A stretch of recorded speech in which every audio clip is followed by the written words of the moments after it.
பேருந்தில் பயணம் செய்ய வேண்டும் என்ற கனவு நிறைவேறிவிட்டதாக முதல்வர் விஜய் மகிழ்ச்சியாக தெரிவித்ததாக அரசு பேருந்து கண்டக்டர் தெரிவித்துள்ளார்.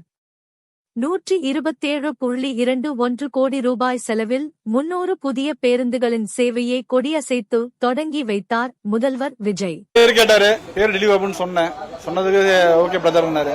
அதுக்கப்புறம் போயிட்டு வண்டி போயிட்டு சிஸ்டம் தான், ரூட் போர்ட் சிஸ்டம், கால் சிஸ்டம், பேசஞ்சர்களுக்கே கால் சிஸ்டம். எதனா ஒன்று பிரச்சனை அப்படின்னா பஜார் ஆயிடுச்சுன்னா லைட் எரியும். அவங்களுக்கு ஒரு எமர்ஜென்சிக்கு ஒரு லைட், இது எல்லாமே ஒரு இது இருக்கு. அதுவும் இல்லாத டீசல் வண்டி எல்லாமே இப்ப சிஎன்ஜி கேஸ் வண்டி ஆகிட்டாங்க. கேஸ் வண்டியால எல்லாமே ஸ்மூத்தா போற வண்டியா இருக்கு, எல்லாமே நல்லா இருக்கு. அதாவது கம்ஃபர்டபுளா இருக்குன்னு கேட்டார். வண்டி கம்ஃபர்டபுளா இருக்கு, கம்ஃபர்டபுளா இருக்கு, அது ஒண்ணு நல்லா இருக்கு சார் அப்படின்னு. வண்டி சூப்பரா இருக்கு சார், கம்ஃபர்டபுளா இருக்கு, நல்லா இருக்கு, சூப்பரா இருக்கு சார்.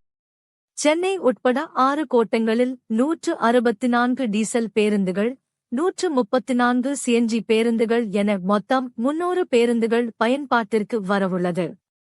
கொடியசைத்து பேருந்து சேவையை தொடங்கி வைத்த முதல்வர் விஜய், எழும்பூர் செல்லும் 29A பேருந்தில் ஏறி ஓட்டுநர், நடத்துனருக்கு வாழ்த்து தெரிவித்தார்.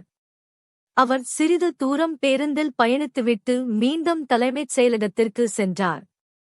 பேருந்தில் பயணம் செய்தபோது வழிநெடுகிலும் பொதுமக்களுக்கு கையசைத்த வண்ணம் இருந்தார். மேலும் நடத்துனர், பேருந்து ஓட்டுநரிடம் விஜய் கலகலப்பாக பேசினார்.